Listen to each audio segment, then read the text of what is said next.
तो दोस्तों, तौबा की अहमियत और फजीलत। तौबा से अल्लाह कितना खुश होता है।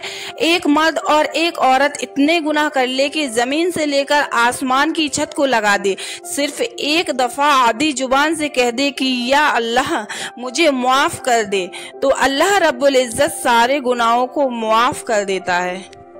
तो हेलो गाइज, अस्सलाम वालेकुम वरहमतुल्लाहि वबरकातुहू। उम्मीद करती हूँ कि आप सब खैरियत से होंगे और ईमान की दुरुस्त हालत में होंगे। तो तौबा की अहमियत फजीलत। तौबा से रोकने के लिए आमतौर पर शैतान इंसान को यह पट्टी पढ़ाता है कि तुमने इतने गुनाह किए हैं कि तुम्हारी बख्शिश नहीं हो सकती, तुम गुनाह तो छोड़ नहीं सकते, इसलिए तौबा करने से कोई भी फायदा नहीं है। और यह एक बात इस आयत से तौबा की यह शर्त भी मालूम होती है कि तौबा के बाद फिर गुनाहों से बाज आ जाए, नेक अमाल करे और पिछले गुनाहों को भूल जाए, क्योंकि हुजूर सल्लल्लाहु ताला अलैहि वसल्लम ने इरशाद फरमाया है कि जिसने गुनाह के बाद तौबा कर ली वह गोया बेगुनाह हो गया।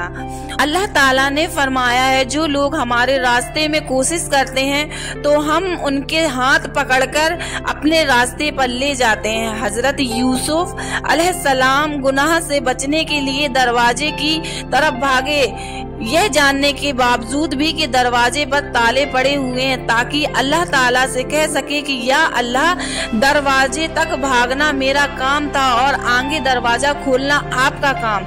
जब अल्लाह ताला ने देखा कि मेरे बंदे ने अपने हिस्से का काम कर दिया तो दरवाजे के ताले टूट गए और दरवाजे खुल गए।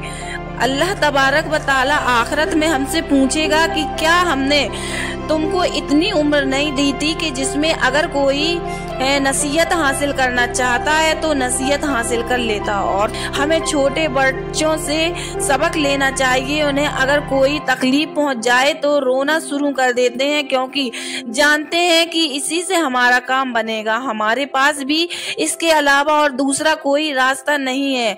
अपने रब के सामने रोएं, गिड़गिड़ाएं और तौबा करें और वह हमें संभाल लेगा, सिर्फ अल्लाह को ही, क्योंकि अल्लाह तो पहले ही कह रहा है, मेरे बंदों जिन्होंने अपनी जानों पर ज्यादती की है, खुदा की रहमत से ना उम्मीद ना होना।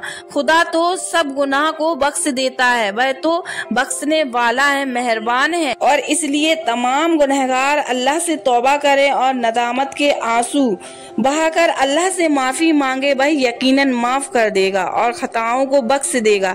हदीस में आता है कि जिसका माफूम है कि जब तौबा करने वाले जन्नत में पहुंच जाएंगे तो अल्लाह पाक से पूछेंगे कि या अल्लाह, दुनिया में सुनते थे कि एक पुल सिरात भी है जिससे गुजरकर जन्नत में जाना है, हम तो वहां से गुजरे ही नहीं।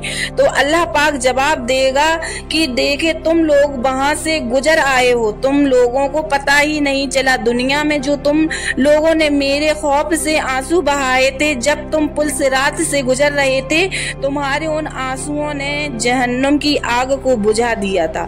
खुदारा गौर करें कि आज हम बेहिसी के किस मकाम पर पहुंच चुके हैं। कुत्ते को भी जिस दर से एक वक्त की रोटी मिल जाए तो वो उस दर का वफादार बनकर रह जाता है, लेकिन हमने अपने मालिक से कितनी वफा की है, जो हमें खिला रहा है, पिला रहा है, सुला रहा है, अनगिनत नेमतें अता कर रहा है। और अभी भी वक्त है कि हम सब सच्चे दिल से तौबा करने का इरादा कर लें और गुनाहों से माफी मांग ले। और तौबा टूटे तो फिर कर लेनी चाहिए और फिर टूटे तो फिर कर लेनी चाहिए, लेकिन याद रखें, जानबूझकर इस इरादे से गुनाह करना कि अल्लाह से माफी मांग लेंगे, ये बड़ा गुनाह है और तौबा भी कबूल नहीं होती है। जानबूझकर गुनाह नहीं करना चाहिए। अगर गलती से हो जाए तो अल्लाह से माफी मांगना चाहिए।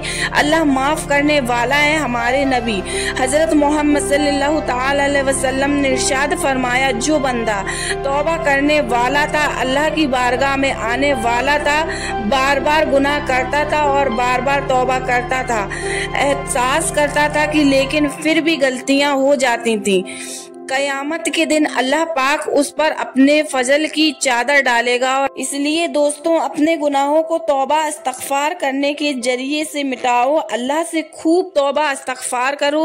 इस्तगफार करने वाला अल्लाह की पकड़ से बच जाता है और अल्लाह उनको अजाब नहीं देगा।